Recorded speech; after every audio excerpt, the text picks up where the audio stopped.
You know a lot about golf. Well, we're waiting.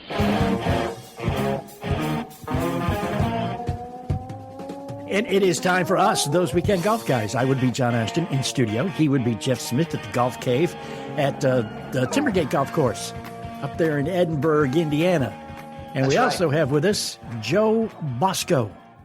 The one, the only, formerly of Chicagoland, Joe Bosco, now living in the sunshine in Charleston, South Carolina. Oh, man, where in Charleston are you, Joe?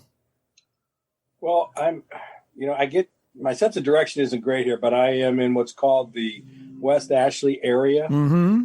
And I'm about 30 minutes from Kiowa, where I frequent a lot. And I do a number of things with the College of Charleston athletic programs now. So I get downtown. In fact, after this, I'm going down to work with the baseball team. Very cool. I was Patriots Point. I was the first morning man at WSSX radio in Charleston when they changed to rock and roll. I worked there for 3 years, man. I lived west of the Ashley too. I was watching a gentleman once taking a tour or giving a tour to a friend of his, and they were at the Battery, the tip of Charleston. Sure. And he said that we are standing on the face of the earth where the Ashley River and the Cooper River meet to form the Atlantic Ocean. So that's the attitude. That's the attitude they have in Charleston. Went to form the Atlantic Ocean. Yeah. We created this whole thing. That's right. That's right. That is absolutely correct, man. You know, I have been to Charleston and Kiowa. I don't know, recently. I don't know. It's like 3-4 years ago, I guess. Mm-hmm. But played Patriots Point. And went down and played Yeamans Hall. What a fantastic trek that is! Wow. I haven't been there. I've been at the Ocean Course and some of the other great Kiowa tracks, but I haven't been to that one. That's great. No, we played Patriots Point the year it opened. That's how long it's been since I've lived there. They're redoing some of that now, actually, Patriots Point. I hope they're filling in some of the water. Yeah. I hope they open it up more. I think at that really cool par 3 right there on the water where you're out looking there at Fort Sumter. Yeah. And then number 18, like 600 yards long or something. A long. I don't know what it is, but I can tell you what, if you didn't hit a laser beam to that thing, the wind is going to play havoc with that ball. That is it. Well, we're going to be talking about golf in the South and the North and the East and the West and golf in general. We've got some of the best teachers, and I understand Mr. Bosco here can mess with your head. He is a head messer. One of those guys, right? My head needs some messing with, so we'll see what can happen when we come right back. Hang with us. It's going to be a great hour. We are those weekend golf guys. Don't go away. You know, if you want a good cigar, you go to a good cigar shop. You want the best cigar, you go to Famous Smoke Shop. So let Famous Smoke deliver your favorite cigars right to your doorstep at America's lowest prices. Now, Famous opened back in 1939, so that's 80 years experience in the cigar business. And they're putting that experience to work for you, making deals on the cigars that you love, from affordable everyday smokes to your favorite cigars for out on the course to high-end luxury cigars for your next special occasion. And here's an exclusive offer just for our listeners. You take $20 off your purchase of $100 or more when you use the promo code GOLF20. That's GOLF20. Go to famous-smoke.com/golfguys and click the activate button to apply the promo code. You can pick from more than 1,000 cigar brands. They're all fresh and ready to ship from Famous Smoke's climate-controlled 24,000 square foot humidor. So check out with the promo code GOLF20. That's famous-smoke.com/golfguys. Stunning. You don't have to hit a shot to fall in love with the Pete Dye and Donald Ross courses at French Lake Resort. Our hotel and golf packages are the way to go. Add the casino and spas, and it's a road trip for the memory book.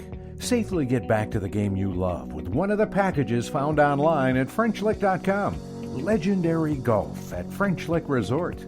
A breath of fresh air. Must be 21 to enter casino. Gambling problem? Call 1-800-9-WITH-IT. You can't argue with the fact that you miss 100% of the shots you don't take, which is why Club Champion carries every option for every golfer.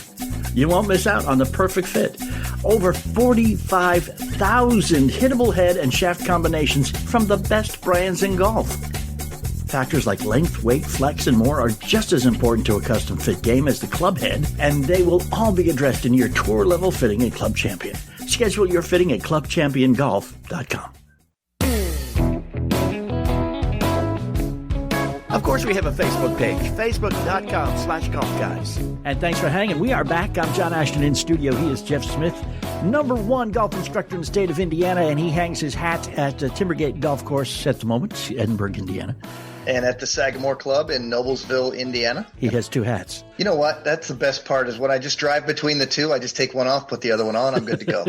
Yeah, it changes the logo, shirt, and anything too. So anyhow, we have a guest with us too, Joe Bosco, resident of the beautiful Charleston, South Carolina. Miss that town big time, but it's great for golf year-round. When we got there, I didn't play golf a whole lot, played maybe once every month or so. My second day on the air, the head of the Charleston City golf courses called up. We were like the first rock station ever in town, and everybody was really excited about us. And he asked me if I played golf, and I said, yeah, sure.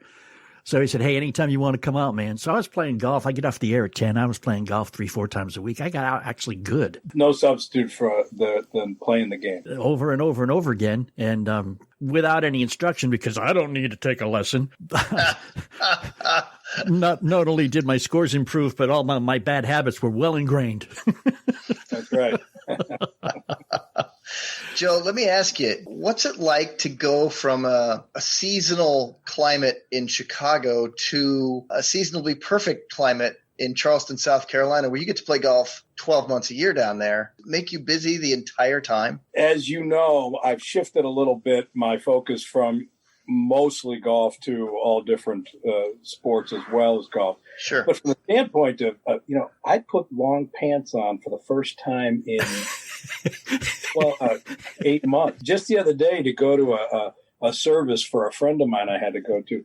And I was like, wow, this is weird to wear long pants. And I will tell you, as we know in our profession, Jeff, a lot of times you're not allowed to wear shorts ever. Yeah, I know. I don't own any. So right. Exactly. Yeah, well, with your legs, Jeff, I wouldn't bother anyhow. Well, that's the point. One begets the other, doesn't it? And so in Chicago, of course, the weather is even more severe than it is where you're at. Mm-hmm. So I wasn't used to having a tan on my legs. So it is strange. It really is strange. I've been to the beach a couple times, and since I don't own any shorts, I was that guy with the rolled up pants up to his calves. Good look. Rolling on the beach, right? And had these gleaming white little sticks out underneath them. And I sat there and had this moment of jealousy. Like, before I got in the golf business, I saw the sun on my legs. How about the culture shock, Joe? Because I know when I first moved there, I'm a boy who grew up in New England, okay? One of the first times I went out to play golf in Charleston, I was playing by myself, and they hooked us up with another gentleman, older gentleman. And I had a bad slice at that time. And I hit one way out of bounds over into a marshy area. And I asked the guy I was playing with, I said, sir, did you see where that ball went? And he said, yes, son, I did. It's right over there next to that alligator. I had never seen an alligator in the wild before in my life. I freaked out. It was like, okay. Joe, I got to tell you, the operative word in that story, or words in that story, were "at that time." We mentioned I had a bad slice, and he said, "At that time." Mm-hmm. Mm-hmm. Yes. From a culture standpoint, people down here are, at least to your face, wonderful, kind. That Southern hospitality concept rings true, at least so far in my experience. Yes, you definitely. Great people. Has anybody said "bless your heart" to you? Because if they do, that's not kind. that's the disclaimer that they could say anything they want prior to or just after. Yeah, that gets thrown in the conversation. Yeah, exactly. No, they know you. It's as if they knew you your whole life. I was in a store last night, and a woman was behind the counter, and she's like, "Okay, sweetheart, is that all?" I'm like, mm-hmm. There you go. Yep, mm-hmm. That's right. Nice. Everybody is so friendly, so nice. And, my parents, like I said, they grew up in Boston. When they came to visit me, my mother's reaction was basically that Charleston is the same city as Boston, but 100 years ago. Even the accent is similar. It's a New England accent with a Southern drawl added to it. Really is. Interesting. Yeah. Yeah. So, it is really a place. The downtown historic Charleston district is fabulous. Oh yeah. And then they went and spent a weekend at Kiowa, or as my mother would say, Kiowa Island. I go down to Kiowa quite a bit. During this whole pandemic thing, I was shut down from some of the things I was doing on a regular basis. And so I had to keep myself busy. Yeah. I hopped in the car with a bike and drove down to Kiowa. It's about a 35-minute drive. And I would jump on the beach and ride my bike on the beach and settle down and read, listen to podcasts, do some of my remote client work on the phone right in front of the ocean with the ocean course or one of those great golf courses in the background. Even just if you're not playing, just visually, it's impressive being down there. Never been a beach guy ever until now. Living close to a beach makes you a beach guy. I can see being in Chicago. Why would you be a beach guy? Because you ain't got no beaches. Well, I lived a block and a half from Lake Michigan, which is more like a small ocean. The beaches were there, but it being, as Jeff knows, when you're in golf, if it's nice out, you're not near the beach. No, not at all. No. And the thing, Not at all. Thing about playing golf, like you said in Charleston, you can play 7 days a week, 12 months out of the year, except for the hours of 4 to 4:45 when it rains. And then it's just back out there again. So just, make arrangements to be somewhere else for that hour or so, and you'll be fine. One of the things that Joe does is he messes with your mind, as we have alluded to earlier, kind of a psychological aspect to not only this game, but as he just said, other games. You work with athletes and participants in other sports also, both professional, collegiate, recreational.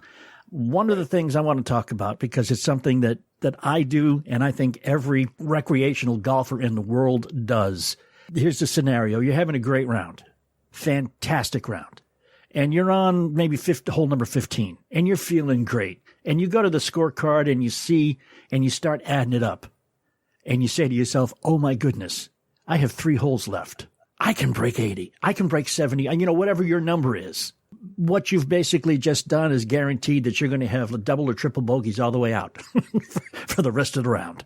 Why is that, and can you help us overcome that? The answer, the second part is I can help, and I'll make sure we have some strategies that the listeners can implement when they face. And the reason for it, we know a lot more about that now in the world of brain science and research over the last decade or so. There's been such strides in this area. Human performance labs at so many prestigious universities in this country and around the world have been asking that question and taking the time to do the research and test people under pressure to figure out why we choke when we do, and what can we do to overcome it. The short answer, I think people would recognize, and I always make this analogy when I talk to individuals in group.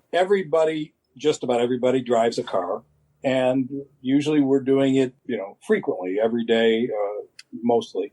Think of all the mechanical necessities, movements, and timings that we have to orchestrate in order to drive safely in and around traffic and with speeds and with consequences that can be pretty dire if we make mistakes. Right. So it's a pretty significant cognitive and physiological combination, body-mind activity that we engage in. And how often do we think of the mechanics of it? And how often do we think about the bad consequences or the good consequences of anything? We might get a little bit aggravated with traffic and other drivers and things, but generally speaking, you do it and you don't think about it. Yeah. However, the analogy that seems to start to open the door to this question that you ask is you're driving along, you may be thinking about anything else. You may be talking to somebody else. You may be illegally looking at your phone here and there, all that, and driving just fine. And then you notice a cop in the rearview mirror or somewhere, and everything changes, doesn't it? Yeah. And our minds start to question, are we doing what we're doing? To me, that's the recognition. That's like, oh, I'm playing good, and I could maybe do this, that, the other. And now you've become self-conscious, self-aware, and your outcome focus is like, if I could just do this. So in a simple way, I would say to you, what's really going on? You've become too thoughtful about what you're doing and what you want to do. You're thinking about the future instead of staying in the present. Right. And that's the road to ruin in a lot of athletic endeavors. Certainly is. And that analogy of driving with a cop right behind you is phenomenal. I've never thought of it that way before. Let's explore that a little more deeply when we come right back, because we're going to do that. Hang with us. We are those Weekend Golf Guys. Of course, we have a Facebook page, facebook.com/Golf Guys. We would love it if you were to go there and like us. We'd love it even more if you'd go there and follow us. and you want to make us real happy, just go there and interact with us. Facebook.com/golfguys. You know, Jeff and I were just talking about how much golf has increased because of COVID-19. You know what else has increased? Cybercrime. It's up 75%. But wait, it gets worse. The legal title to all of our homes are online now too. And the crime is called home title theft, and it's everywhere. You see, cyber criminals find the title to your home online. They forge your signature on a quick claim deed, then they refile as the new owner of your home. You're off the title. They destroy you by taking out loans against your home. They steal the cash. They stick you with the payments. And you may not even know about it till you get late payment or even a foreclosure notice. Home Title Lock protects your home's legal title. Your home is your most valuable asset, your safe haven. Home Title Lock puts a virtual barrier around your home's title. The instant they detect tampering, they shut it down. First things first, go to HometitleLock.com and register your address to see if you're already a victim. Then use code RADIO for 30 free days of protection. That's code RADIO at HometitleLock.com. You know, if you want a good cigar, you go to a good cigar shop. You want the best cigar, you go to Famous Smoke Shop. So let Famous Smoke deliver your favorite cigars right to your doorstep at America's lowest prices. Now, Famous opened back in 1939, so that's 80 years experience in the cigar business. And they're putting that experience to work for you, making deals on the cigars that you love, from affordable everyday smokes to your favorite cigars for out on the course, to high-end luxury cigars for your next special occasion. And here's an exclusive offer just for our listeners. You take $20 off your purchase of $100 or more when you use the promo code GOLF20. That's GOLF20. Go to famous-smoke.com/golfguys and click the activate button to apply the promo code. You can pick from more than 1,000 cigar brands. They're all fresh and ready to ship from Famous Smoke's climate-controlled 24,000 square foot humidor. So check out with the promo code GOLF20. That's famous-smoke.com/golfguys.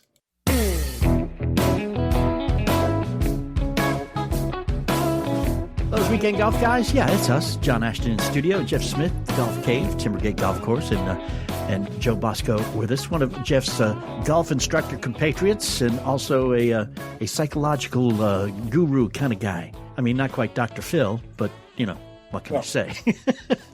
He's got the same hairstyle, you know, but there we go. Thanks. That's right. No shampoo for me. Works out great. You know, you save said like something $20 a year. at least. That's right. And time. But you said hair something dryer. during the break, Joe, that I found to be quite meaningful. And you were talking about how when you ask people, well, why don't you do that, sir? You ask people in a group how much of the game they think is mental. Oh, yeah. So, yeah, I was with a group of athletes the other day, and I said, hey, raise your hand if you think that the game of golf for you, when you play it at whatever competitive level you are, if you feel like there's a percentage of your game that's mental, and then if you're willing to tell me what percentage that is. And I have a whiteboard at the time, and so I get people calling out 100%, 200%, 90, 70, 80, and then every now and then there's somebody 50%. Almost never does anybody say less than 50. Okay. So I've done this so many times that whether it's individuals or groups, they say it comes out somewhere between 78% is usually the average what people say. From athletes themselves. What about coaches? Same thing. Wow. Yeah. So then I asked them, okay, you have been in your own world as a golfer. You've been trying to do the best you can each and every time. You've sought some help, either through the internet or through tapping people like Jeff or other golf professionals. Yes. And you've taken instruction. Mm-hmm. And it's been on full swing. Yeah. Putting, maybe. Not so much. Some.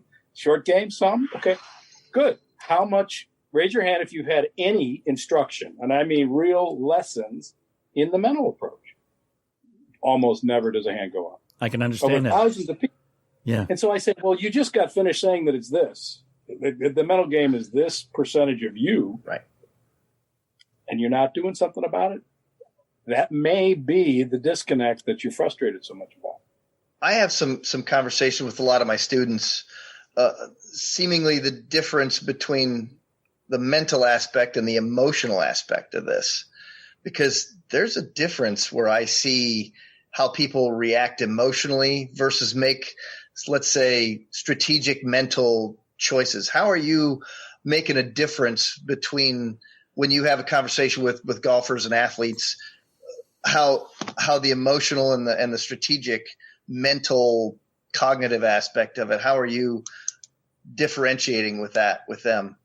So, you raise this is a fascinating part of the subject, because it is so difficult for people to downplay their emotions and their judgments while they're upplaying their decision to focus on some mental aspects. It's a very difficult area for a lot of people to separate.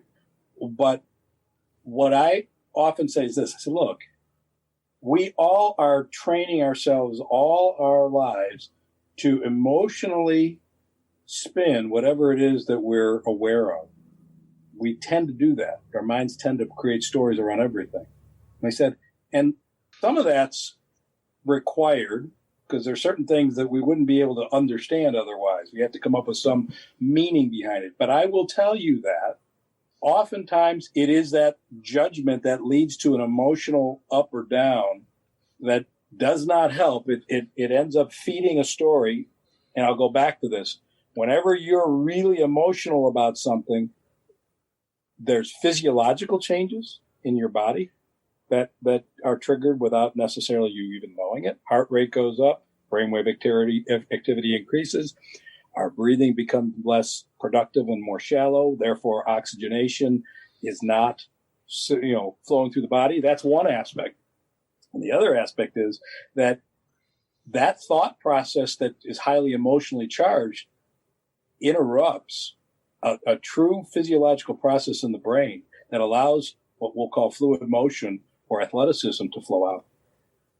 And so I always say this, Jeff, if you are having any kind of conversation with yourself, whether it is an emotionally charged conversation or you're trying to do such a good job of thinking all the good thoughts that you think you need to think in order to perform, again, both cases, cops showing up, you're now going to suspend your best coordinated ability. Mm-hmm. Yeah. And that's, we know that's now proven in science. It's not just subjective. It's not just the psychology of, well, we pretty much think this, and we know this now, which is a big advance. Sometimes I get to the golf course with some of my players, and you've done this hundreds of thousands of times, Joe, where you go out and you throw a ball into a situation that the player is going to hit into that situation. Right. And, it's amazing to me. And I always point this out afterwards, but how logical and what decision-making process they go through and how easy that is for them to be not emotionally attached because I threw the ball there. I'm the one who threw it in the rough behind the tree. I'm the one that stuck it in the lip of that bunker. I'm the one that stepped on it in the thick rough. They didn't hit it there, so the emotions aren't there. And all of a sudden, there's a huge difference in how they play versus how they play when their emotions are all stirred up, because it's inhibiting. It's a difference maker. John, you know what I'm saying. Oh, definitely. Yeah, I mean, because you walk up there and you're ticked off at yourself for doing it in the first place. Yeah. Right. And then you're all nervous about being able to get it out. And if there's anybody watching you, you're nervous about making a fool of yourself in front of people who are watching you. I mean, there's all kinds of things that come into play there that don't come into play when you're walking up with an instructor who's going to show you how to do this, and they put the ball there, and now all you have to do is follow his instructions. Big difference. Yeah.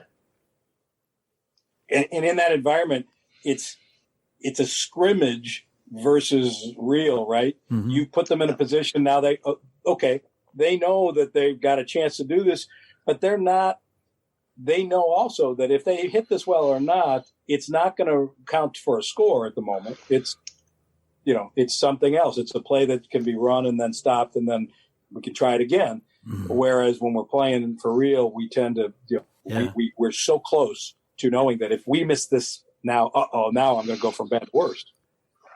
So what you've just said, Joe, is the reason that teachers like us, when we go to the golf course with our students, we take the next step. It's that transition phase of teaching.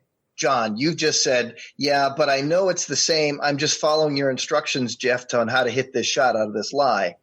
And Joe just said, hey, guess what? It's not the same. Well, we all know it's not the same. So there's that thing that Joe and I do on the golf course is we create a scenario that tries to get closer to the scenario that they put themselves in competition or when it matters to them. For example, maybe it's not competition per se. Maybe it's not a tournament. Maybe it's not a score, but maybe it's they've got a bet going with the other guy. Or John, right. What you've said is, I don't want to screw up in front of somebody else. Right. And so Joe and I's job is to create some sort of practice scenario that we can create that elicits those emotions if we can do it. Mm-hmm. It's tough to come up with for some people, right? It is. You almost got to find out what they care about and why they're there in order for us to get into that. That's right. And then what do they do? How can they systematically train? Just like any of the mechanics, how do we talk a lot about, and I think instructors often know how important a routine is in golf. Mm-hmm. And I believe golfers, the weekend warriors and everybody else in between, has heard this.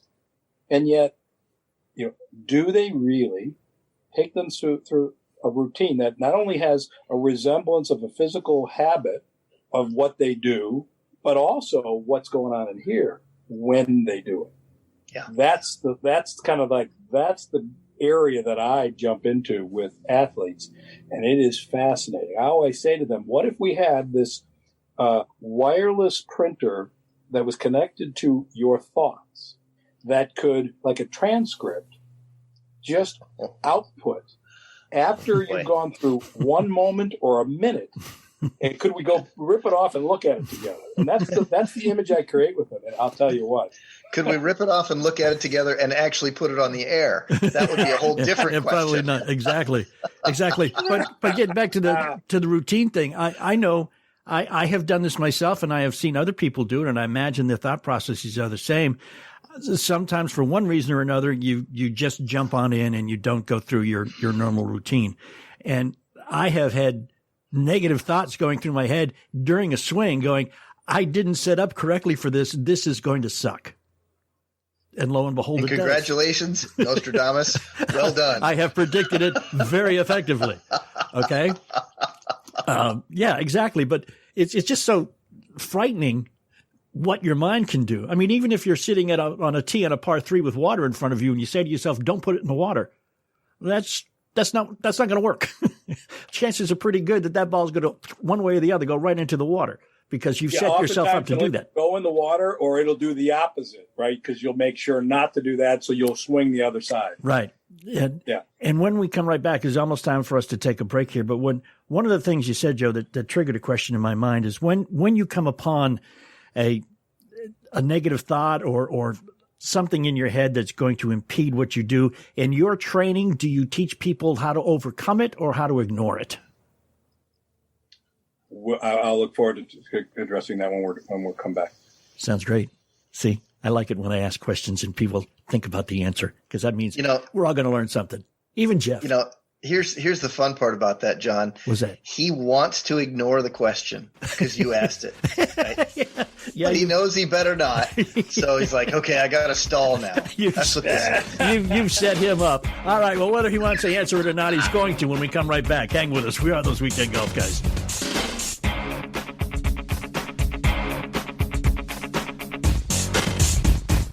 Jeff and I were just talking about how much golf has increased because of COVID-19. You know what else has increased?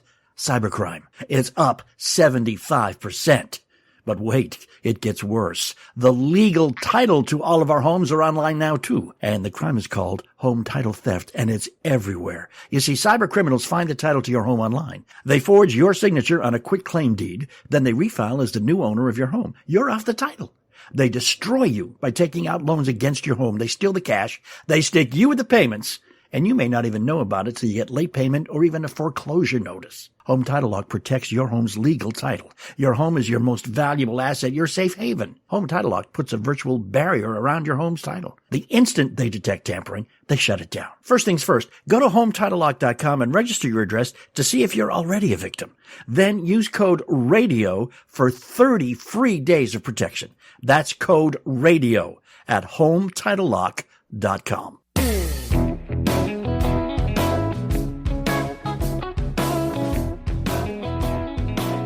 And we're back, those Weekend Golf Guys. I am John Ashton. He is Jeff Smith. Our guest, Joe Bosco, golf professional. You call yourself a sports or a performance coach? Performance coach.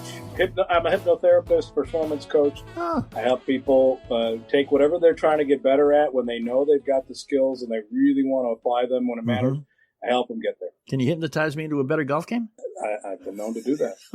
That's part of the process, yeah. Hypnosis is a fascinating subject all by itself, but it's not so foreign as people may think it is, and it's not as swami the way it can be applied.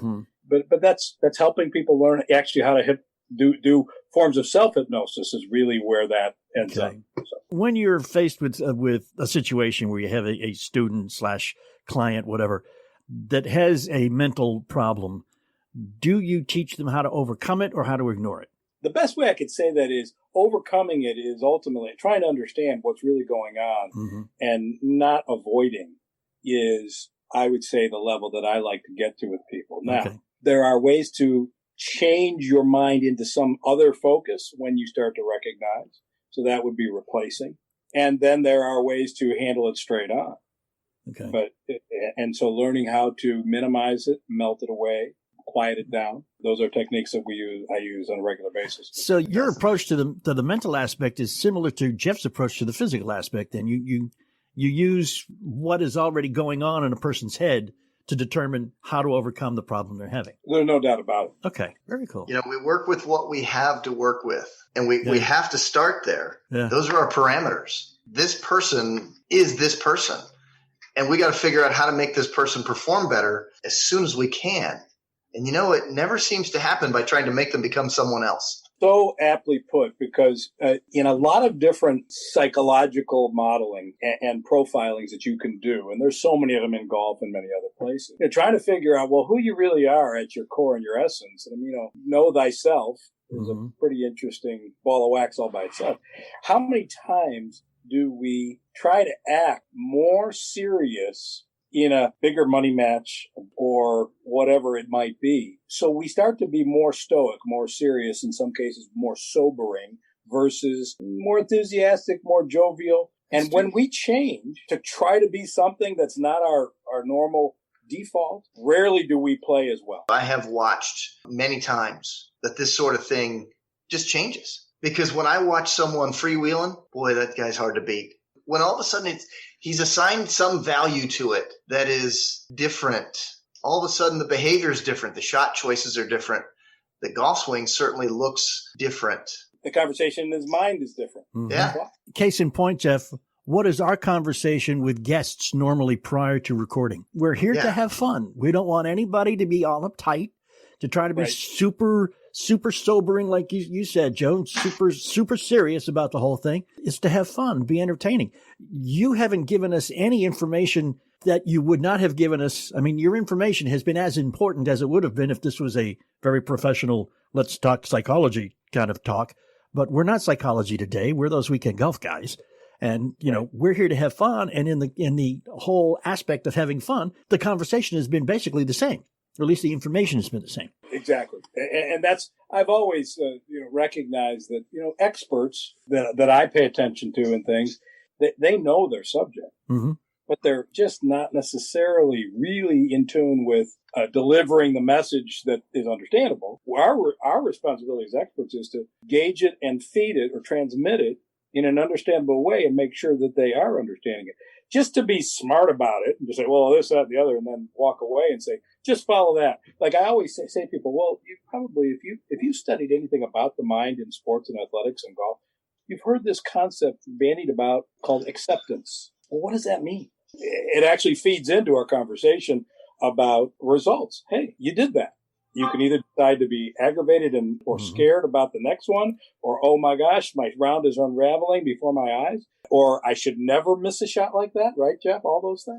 Yeah, I should never miss a 3-footer. Well, yeah, but the best in the world will. It can happen. Yeah. What do you do about it now? So yeah, trying to be smart doesn't work. What about personality? I would imagine that the introvert and the extrovert react differently, and you have to approach them differently, even though they may have the same basic type of problem. Wouldn't they? I know you guys tend to want to talk about just the average golfer, but a lot of average golfers, and many perhaps who are listening, know the personalities of some of these tour players, especially the older ones.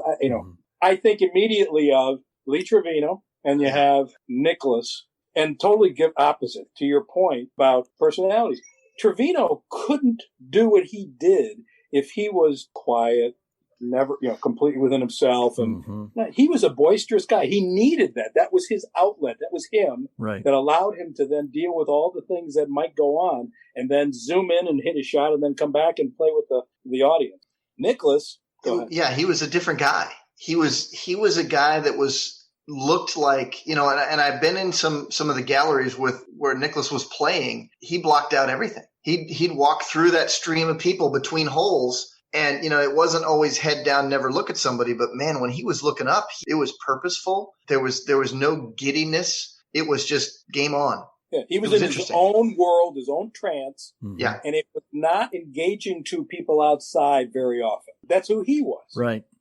Everybody's different, though, John. And that's, again, back to know thyself. How are you best able? We aren't always one way. No. But it would be nice to know kind of where we're best and where we feel we can be ourselves and comfortable. The performance coach, as you are, can easily recognize those and deal with them accordingly. Some easier than others. Yeah. Because there's people who wear all kinds of masks and veils. That's true. But yes, that's a big part of reading who somebody is through what they tell me.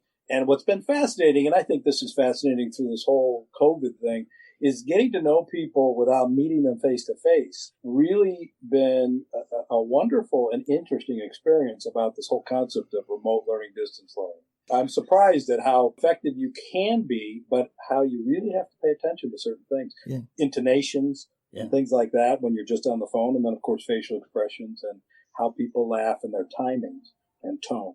Yeah, and the rest of the body language is basically removed that you would normally have in a face-to-face scenario. Exactly. I find that to be so true. In some of these, like you said, Joe, in this COVID scenario that we've been dealing with, there's a lot of webinars. It's interesting to me. There's even a difference of the people who decide to throw up an avatar for the whole thing versus the people that are putting up their own, it's a live shot. Makes me wonder how engaged they really are. So it's interesting how we read our students. We read the golfer when they're in front of us. We read anybody who's trying to get somewhere in their life here. We find out through all the physical interaction that we have, we can read bodies. But now we're sitting here looking through a computer, and all we get is a torso and up. And we may be able to read the same things, and we may not. They may be hiding some things. Maybe they're stoic in their face, or maybe they've got happy hands, or maybe, John, in your case, maybe people are out there doing, bad hand gestures while smiling at you. It's very possible to have that. So you don't know, but it's interesting how we learn and how other people are going to perform based on how their personality is. Mm-hmm. It's interesting how that is. And also the personality of the coach too, because I imagine, Joe, I'm going to ask you flat out, when you deal one-on-one with a client, do you laugh at them? I like to say I laugh with them, although I may be laughing at them without saying so. Yeah, you guys are all alike. Yeah, John has heard me often, Joe, is the trick is to get the student laughing so we can all laugh together. Right. I'm not I don't laughing. like to say the joke's on you, but oftentimes it is. Right? I'm not laughing at you. I'm laughing next to you. That's right. That's exactly it. All right. Laughing directly in your direction. Any exercises real quick that you could maybe give somebody to help them maintain a little mental stability while they're playing? You bet. There are a number of primer things that I think are foundational to what I do when I start to work with anybody, to give them a little bit of a taste of something that they can start to work on. Remembering this about all this stuff, I'll give you some in a minute. Sure. any of this stuff is a stepping stone into digging into it over time to create better habits. We are always going to default to the preparation and the training we went to at the pressure. So, for instance, the first thing I lead with almost exclusively with individual players of any level is a breathing protocol. And I'm sure everybody has heard, oh yeah, there's breathing exercises and things like that. But who does them on a regular basis? No one. And most people don't. So my first thing, if somebody wants to try out some of this stuff the next time they're going out to play and practice, the first thing is, well, let's start to exercise a breathing pattern. Why? Well, if we start doing a certain breathing pattern that's slower and deeper, and we do it nasally, both in and out, which is different than most people are trained to breathe, you will learn how to very effectively and consistently lower your heart rate and then your brainwave activity. And you will trigger not only the production, but the infusion of nitric oxide that is produced in the back of the nasal cavity, that when you breathe it in through the nose and out through the nose, your lungs will then take it in, and it acts as a neurotransmitter enhancer, and it also increases oxygenation throughout the body, which leads to better coordination of the extremities. Hands and feet are pretty important in golf, wouldn't you say, Jeff? Most of the time, I like both. Hands are certainly preferable for steering that golf ball, right? Right. So, so there's physiological direct effects, and the mental part, slowing that brainwave activity down enough that you may be a little less thinking and a little less emotional, gives you a better chance to now execute from an athletic coordinated standpoint. Wow. So the breathing technique that I prescribe most often, I didn't invent this one, but I do a number of breathing training techniques, but here's the one I lead with. It's called 4-7-8, and it's basically a pattern. You breathe in to a slow count through the nose, inhale, slow count of 4, until you've completely filled your lungs best you can. Then you hold it for a count of 7. And then you breathe it out, if you can, through the nose to a slow count of 8. Really? And then you repeat that cycle, hoping to, by the time you're done with that last count of 8, you want to have completely emptied your lungs more so than you normally do. And you'll know what I mean as you try this. And then you pause a little bit, and then you do the same cycle again. And if you did that cycle 4, 7, 8, really earnestly and completely with your awareness for about 3 to 5 cycles, 2 things will happen. 1, you may feel lightheaded the first few times you do it. So don't do it while you're driving a car the first time. Secondly, you will feel different mentally and physically. From head to toe, you will feel slightly different. Wow. Interesting. And you will have slowed your brain down, your heart rate, and your breathing pattern, and your mind will be clearer. It's huge, powerful. Did you hear his voice change when he did that, John? Yes. John, that's the Hypno Joe right there. Hypno Joe, there you go. Hypno Joe is coming. Maybe we can all get hypnotized in a little bit here, but that breathing technique right there in itself, definitely worth the cost of admission for the show today. It's a game changer. It definitely is. Joe, would you recommend that to John but I think what he's got to do something about that filter on his nose. Yeah. He's got this. Here we go with the mustache thing again. We'll be right back. Hang out with us. I got to take care of this guy. Don't go. Stunning. You don't have to hit a shot to fall in love with the Pete Dye and Donald Ross courses at French Lake Resort. Our hotel and golf packages are the way to go. Add the casino and spas, and it's a road trip for the memory book. Safely get back to the game you love with one of the packages found online at FrenchLick.com. Legendary golf at French Lake Resort. A breath of fresh air. Must be 21 to enter casino. Gambling problem? Call 1-800-9-WITH-IT. We're back. Those Weekend Golf Guys. I'm John Ashton. He is Jeff Smith. Joe Bosco just taught us how to breathe. In all this time, you thought you knew how to breathe. But no. You were just going through the motions. Really true, actually, to be quite honest. Most people are mouth breathers. Very unproductive. So when we start doing that nasal breathing, I'm telling you, there's so many benefits from it. And is it any wonder that people who are coming out of surgeries and they're stuck in the hospital, they have those breathing apparatus, they're plastic things where you breathe into and try to hold a ball up to a certain degree? Yeah. Well, that's because the importance of exercising our lungs. Yeah. It's one of the biggest reasons exercise is so important, not just because it repeatedly fires the muscles of the legs if you're exercising, but because it creates that cardiovascular motion and through the system. The other thing about that breathing exercise is if you're paying attention to that, it's a form of active meditation. Wow. Because you're only focused on that. Yeah, that's true. Now your mind isn't in the future or in the past or worrying about what you're going to have for dinner or whatever it might be, or the next shot. How do our listeners find you and how do they contact you? This is that let's do a little shameless self-promotion of Joe Bosco. So I'm easily reachable on my email, joeboscogolf@gmail.com. And if somebody sends me an email and says, hey, I've heard about you, I do an initial free evaluation call, a consultation, find out a little bit more to decide if we want to work together. And I have different ways that people can start to work with me. That's the best way. My phone number is something people can text me on or call me on as well. And that's 847-826-0045. But I work with people all around the country. And you don't have to be close by to go through this stuff. It's really fun to do. I just love doing it. I think it would be fun to be on the other side of that, too. You need to be hypnotized.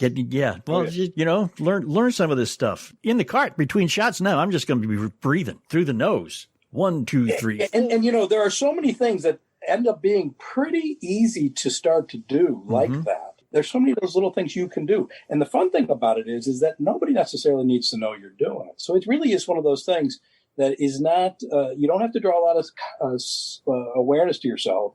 You don't have to be self-conscious about this stuff. When you're training the mind, it's all really inside of you. As the sign says, keep calm and play better golf. Amen. All right. Check out Mr. Joe Bosco at joeboscogolf@gmail.com. His phone number, we'll have it for you on the website and the Facebook page, being thoseweekendgolfguys.com or facebook.com/golfguys. You miss a show? Hey, you've missed a lot. You can check it out anytime at thoseweekendgolfguys.com. So, learn how to breathe, clear your mind, and just go play some golf.